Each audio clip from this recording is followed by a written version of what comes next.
Qu'est-ce qui distingue les deux grands paradigmes épistémologiques dans les sciences sociales? Je vais vous proposer un tableau à travers lequel on verra de manière idéale typique, de manière dichotomisée, de manière accentuée et quelquefois simplifiée, les différentes caractéristiques de ces deux grands paradigmes épistémologiques, à savoir le positivisme et l'antipositivisme. Alors justement, dès maintenant, je précise en effet que dans cet antipositivisme, vous avez différentes approches, différentes doctrines, différentes manières qui se différencient les unes des autres dans leur considération épistémologique.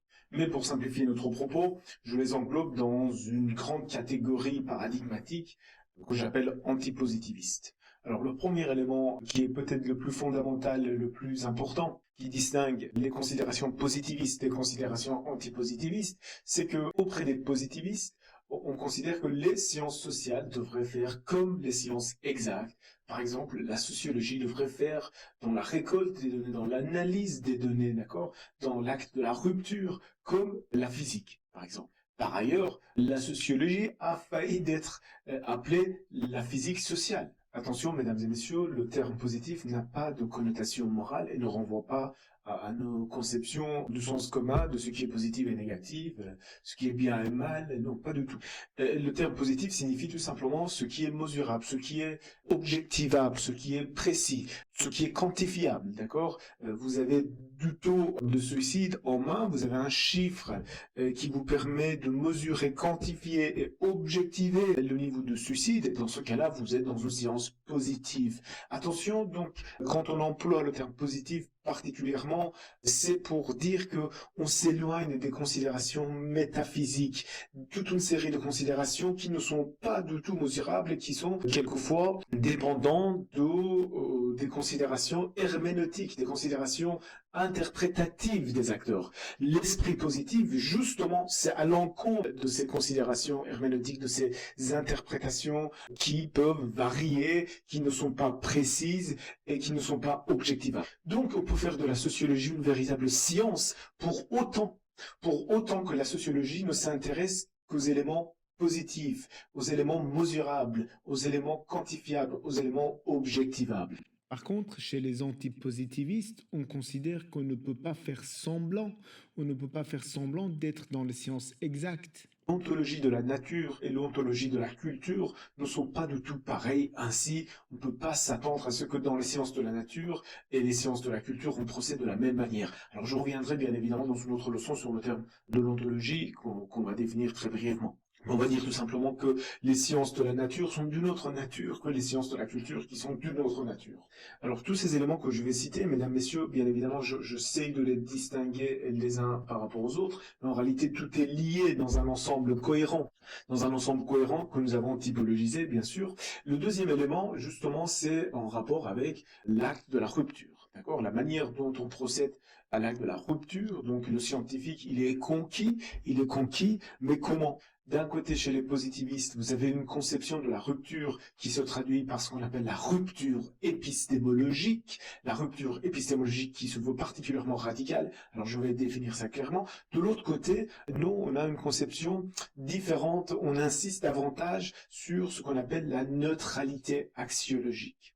Alors dans une leçon complètement à part, parce que c'est véritablement très important, très important de bien comprendre la distinction entre ces deux concepts et ces deux manières de procéder à l'acte de la rupture, je reviendrai là-dessus dans une leçon complètement à part, mais à ce niveau-là, je vais juste brièvement expliquer ce qu'on entend par la rupture épistémologique. Quand on parle de la rupture épistémologique, mesdames, messieurs, principalement, on souligne deux éléments. Premièrement, c'est que on rompt, le scientifique tente de rompre avec les prénotions des acteurs. C'est-à-dire la manière dont les acteurs se définissent les faits sociaux est ce qu'on appelle une prénotion, d'accord? Ce sont des prénotions des acteurs, alors que le scientifique, il a ses propres notions, il a ses propres concepts. La rupture épistémologique se traduit également auprès de ce précepte durkheimien, à savoir prendre les faits sociaux pour des choses, que j'expliquerai ça de manière très détaillée par la suite, mais on a effectivement cette ambition de chosifier le réel, c'est-à-dire de le rendre le plus objectif et de l'étudier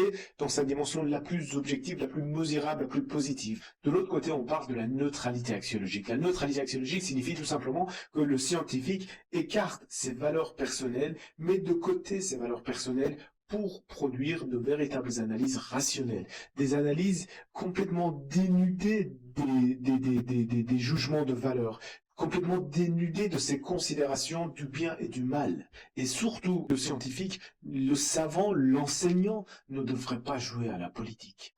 Attention, mesdames, messieurs, la neutralité axiologique est un concept profond et très subtil. Je reviendrai là-dessus, bien évidemment, pour bien le détailler. Mais juste à ce niveau-là, vous comprenez également que Max Weber ne considérait pas du tout que le scientifique ne devrait pas avoir des engagements politiques dans sa vie privée.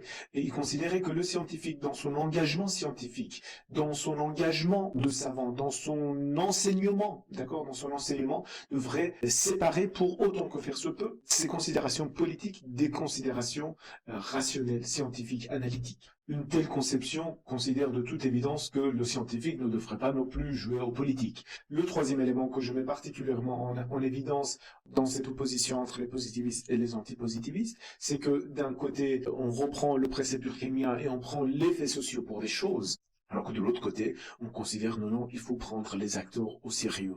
Il faut s'intéresser à leurs prénotions.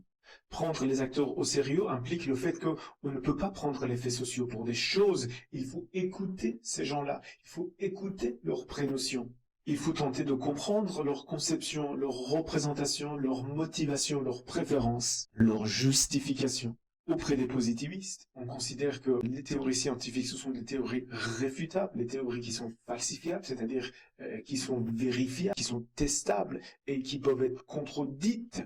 D'accord? Et là, on est chez Karl Popper dans un néopositivisme que j'expliquerai éventuellement plus tard. De l'autre côté, effectivement, oui, on l'a dit précédemment, on a dit quoi? On a dit que c'est pas possible. Vous voulez faire quoi? Vous voulez prendre les faits sociaux pour des choses, alors qu'il ne s'agit pas des choses. Ce sont des êtres historiques, ce sont des êtres qui ont des sentiments, des psychologies. Vous ne pouvez pas en faire une science de la nature. C'est pas une science exacte, c'est une science différente, avec une autre épistémologie. Ainsi, on n'a pas de problème à faire des propositions hypothétiques irréfutables. On n'a pas de complexe d'infériorité, puisqu'on considère, non, c'est pas possible.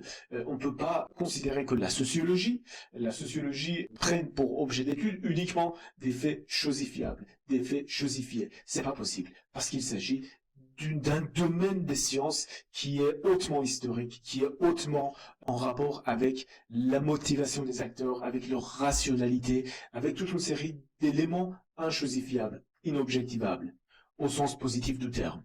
Par exemple, si je fais l'hypothèse que l'éthique protestante a favorisé l'émergence du capitalisme, dixit Max Weber, vous ne pouvez pas remonter dans l'histoire pour contredire une telle hypothèse, vous ne pouvez pas contredire une telle hypothèse, d'autant plus que je ne considère pas que l'éthique protestante est véritablement la cause unique et le facteur déterminant de l'émergence du capitalisme. Non, pas du tout. Mes considérations épistémologiques, mes considérations analytiques ne considèrent pas qu'il y a une cause unique. Non. Il y a toute une série de conditions favorables, et parmi ces conditions favorables, il y a l'éthique protestante.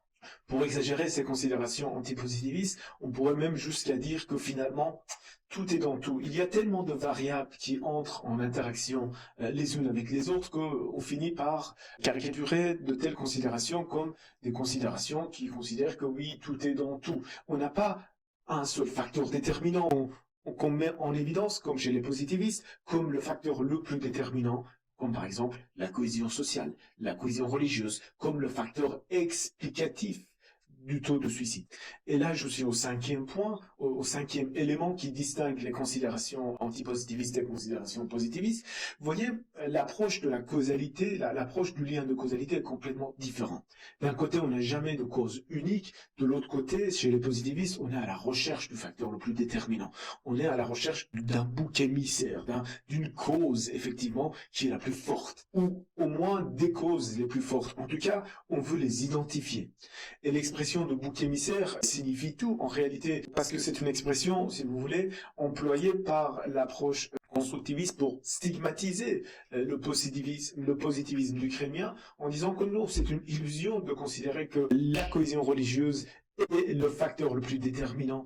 Non, il ne s'agit que d'un bouc émissaire que vous avez identifié. Il y a toute une série de conditions favorables aux variations du taux de suicide. il y a toute une série de conditions favorables que vous n'avez pas comprises. Parce que votre approche chosifiante, vos considérations positivistes, ne peut observer que des régularités de surface. Alors pour bien comprendre cette opposition, je vais donner un exemple métaphorique qu'il faut prendre avec des pincettes, bien évidemment. Mais c'est juste pour comprendre la manière dont on raisonne auprès des uns, pour caricaturer la manière dont on raisonne auprès des uns et des autres. Mesdames et messieurs, du point de vue formel, c'est le véhicule qui percute l'autre par l'arrière, qui est responsable, qui est fautif, qui est la cause, qui est considéré comme la cause de l'accident, n'est-ce pas? Néanmoins, si nous participons, je dirais, de manière participative à la construction d'un accident, et on est accompagné d'un chauffeur qu'on voit en train de voir son GSM, d'avoir la tête ailleurs, de ne pas être attentif, et que tout d'un coup, il met le pied sur le frein et il fait un frein assez brutal au milieu de la route. Et qu'est-ce qui se passe? Même s'il y a la distance qui est respectée par derrière, il n'y a rien à faire, il y a un accident. On sent bien, on comprend bien que, en réalité, celui qui a fait l'accident, celui qui a percuté notre voiture accidentée par l'arrière, n'est pas fautif. En fait, la faute revient à celui qui, potentiellement, il avait la tête un peu ailleurs.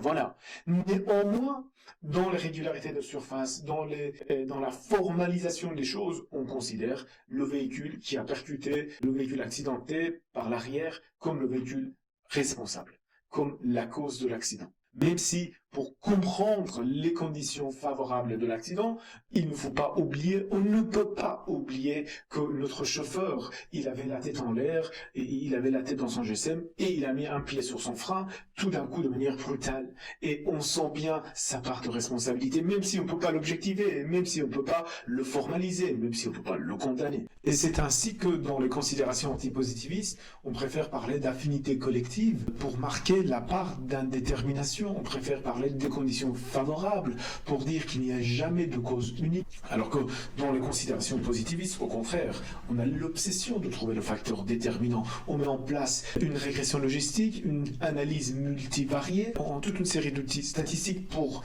repérer le facteur le plus déterminant. Et on raisonne en termes de toutes choses égales par ailleurs. Alors je reviendrai là-dessus dans une autre leçon complètement à part. Mais en tout cas, ce raisonnement en termes de toutes choses égales par ailleurs tente à identifier la cause la plus déterminante. Alors que chez les antipositivistes, on se moque un peu de ce raisonnement, toute chose égale par ailleurs, puisque toute chose égale de courant, vous ne pouvez jamais prendre en considération toute une série de conditions favorables, et qu'il y a tellement tout est dans tout que finalement, il n'y a pas de cause. Le septième élément qu'on pourrait mettre en évidence, c'est qu'auprès des positivistes, on cherche des causes externes à la rationalité des individus, qui ont leur propre logique, ces causes externes, alors qu'auprès des antipositivistes, au contraire, on va en profondeur, on va s'intéresser à la rationalité des acteurs, à leur raisonnement. Attention, mesdames, messieurs, parmi les pères fondateurs de la sociologie d'inspiration positiviste, et en tête de tous, Auguste Comte, on n'était pas naïf, on ne considère pas qu'il y a effectivement uniquement des causes quantifiables qu'on doit considérer comme les seules causes. Non, pas du tout. Le tout, et l'ambition était de fonder une science véritable, c'est-à-dire une science qui ne va pas tellement en profondeur au point d'être imprécis, ne va pas tellement en profondeur au point de proposer que des considérations métaphysiques. L'ambition était uniquement de se contenter de décrire, alors ça c'est particulièrement intéressant, l'ambition était de décrire des régularités de surface, des corrélations. Parce qu'on savait très bien que dès qu'on voulait aller en profondeur des choses, il y avait une véritable problématique, à savoir l'objectivation de ces causes trop profondes qu'on discute longuement, je dirais, en métaphysique. Alors, je caricature bien évidemment mon discours quand je parle de la métaphysique pour vous montrer que aller trop en profondeur, effectivement, nous sort complètement des ambitions scientifiques et nous approche des préoccupations philosophiques. Alors, un autre élément qu'on pourrait également mettre en évidence et dont on a déjà parlé auparavant de manière discrète, c'est le fait qu'auprès des positivistes, on cherche à produire des analyses synchroniques. C'est-à-dire qu'on a une approche synchronique dans l'analyse des faits, d'accord? C'est C'est cette analyse synchronique qui nous permet de raisonner en termes de toutes choses égales par ailleurs. Toutes choses égales par ailleurs implique le fait qu'on chosifie en réalité un certain nombre de faits sociaux parfaitement objectivables, quantifiables, pour pouvoir permettre une analyse synchronique, contrairement à l'esprit antipositiviste qui considère non, c'est pas possible, il nous faut une analyse diachronique, historique, d'accord? Diachronique, historique dans le temps, puisque l'être humain est un être historique. Et dès le moment où vous entrez dans une analyse diachronique des faits, vous ne pouvez pas raisonner en termes de toutes choses égales par ailleurs. Vous ne pouvez pas raisonner en termes de toutes choses égales par ailleurs, puisque vous n'avez pas les conditions appropriées pour faire une véritable analyse comparative, d'accord, qui chosifie les variables et qui pourrait identifier en réalité la variable la plus déterminante. Alors vous pouvez faire une analyse comparative historique, c'est vrai, mais cette analyse comparative ne vous permet pas d'identifier le facteur le plus déterminant. Alors, c'est peut-être un peu difficile cet élément, mais je reviendrai là-dessus dans une autre leçon à l'avenir éventuellement. Et pour finir, on pourrait rappeler que les considérations positivistes débouchent souvent sur une sociologie objectiviste, une sociologie explicative, d'inspiration holiste, qui cherche les causes externes, bien évidemment, comme on l'a dit précédemment, qui, entre autres, considère que les faits sociaux s'imposent aux individus. Alors qu'auprès des anti-positivistes, au contraire, on considère que le social se construit, et on met en évidence des explications intentionnelles, et on fait de la sociologie compréhensive. Une sociologie compréhensive qu'on appelle également une sociologie subjectiviste. Attention, la sociologie subjectiviste ne signifie pas qu'elle est subjective, ça signifie tout simplement qu'elle s'intéresse à la subjectivité des acteurs. D'un côté, on est durkheimien chez les positivistes, et de l'autre côté, on est weberien davantage. N'oubliez pas que pour comprendre cette opposition entre les considérations positivistes et antipositivistes, quelquefois on a purifié, on a simplifié, on a mis en évidence des éléments les plus caricaturaux. D'accord, au détriment des nuances. On a construit un tableau idéal typique, d'accord, idéal typique de ces deux grandes manières de penser l'épistémologie des sciences sociales. Pour finir, j'aimerais bien nuancer un peu mon propos pour mettre en évidence le fait que les choses dans le réel, au-delà de notre tableau théorique, sont plus complexes, notamment à travers un certain nombre d'auteurs qui, de part et d'autre, sont difficilement classifiables. L'exemple typique, c'est Goffman, puisqu'on est face à un auteur qui a une approche micro-sociologique, qui s'intéresse aux interactions, n'est-ce pas, aux interactions, qui s'intéresse également aux rationalités des acteurs. Néanmoins, il est très durkheimien. Il est très durkheimien dans sa manière de chosifier les interactions. Voilà, mesdames et messieurs, je vous remercie d'avoir regardé cette vidéo. Donc nous allons continuer ce travail sur l'épistémologie des sciences sociales à travers deux autres petites vidéos complémentaires. En attendant, si vous avez des questions, n'hésitez pas à les poser dans les commentaires. À la prochaine.